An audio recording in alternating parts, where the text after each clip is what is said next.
السلام علیکم ورحمۃ اللہ وبرکاتہ۔ آپ تمام ناظرین کو چینل میں تشریف لانے پر خوش آمدید کہتا ہوں۔ ناظرین، آج میں نے آپ احباب کے لیے جو ویڈیو تیار کی ہے بہت اہم اور علم و حکمت سے بری ویڈیو ہے۔ آج ہم بات کرتے ہیں قرآن کریم کے لفظی ترجمے پر۔ آپ نے لفظی ترجمے تو بہت دیکھے اور پڑھے ہوں گے، لیکن آج جو میں آپ کے ساتھ جس ترجمے کو شیئر کرنا چاہتا ہوں وہ ہے معنی القرآن۔ ناظرین، اس کے لکھنے والے یعنی مترجم دو جید و کبار علماء ہیں۔ نمبر 1 حافظ صلاح الدین یوسف رحمہ اللہ اور نمبر 2 عبدالجبار شاکر رحمہ اللہ۔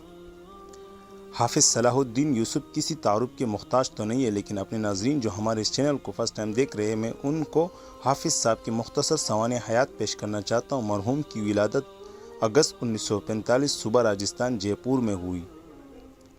جنگ آزادی سے 2 سال قبل ابتدائی تعلیم اپنے والد حافظ عبدالشکور بن عبدالرؤف سے حاصل کی۔ کراچی منتقل ہونے کے بعد بورا پیر کی مسجد رحمانیہ میں قاری عبید اللہ بلتستانی سے عربی قاعدہ پڑھا اور قاری بشیر سے جامعہ دارالعلوم سعودیہ میں نازع قرآن مکمل کی، اور قاری عبید اللہ بلتستانی کی ترغیب دلانے پر قاری اشفاق صاحب سے رحمانیہ مسجد ہی میں 1 سال کے اندر قرآن مجید مکمل حفظ کر لیا۔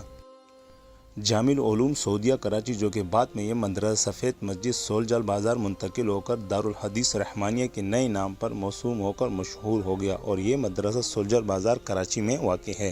درس نظامی کی ابتدا حافظ صاحب نے اسی مدرسے سے کی، پھر آپ نے جامعہ مدنیہ لاہور میں داخلہ لے کر فلسفہ، منطق، بلاغت کے علاوہ فقہ حنفی کی کتب پڑھ کر اپنے معلومات میں مزید اضافہ کیا۔ آپ کا آخری تعلیمی سال 1965 تھا۔ آپ معروف مفسر، محقق، مفتی، شارح اور مدیر شعبہ تحقیق و تصنیف دارالسلام لاہور تھے۔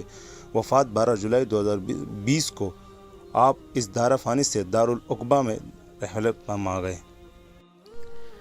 ناظرین، اس لفظی ترجمے کا نام ہے معنی القرآن۔ یہ ایک ناقابل انکار حقیقت ہے کہ آج اس کائنات میں قرآن مجید کے سوا کوئی ایسی کتاب موجود نہیں جسے یقین کے ساتھ الہامی قرار دیا جا سکے۔ یہ شرف اور خصوصیت صرف اور صرف قرآن مقدس ہی کو حاصل ہے۔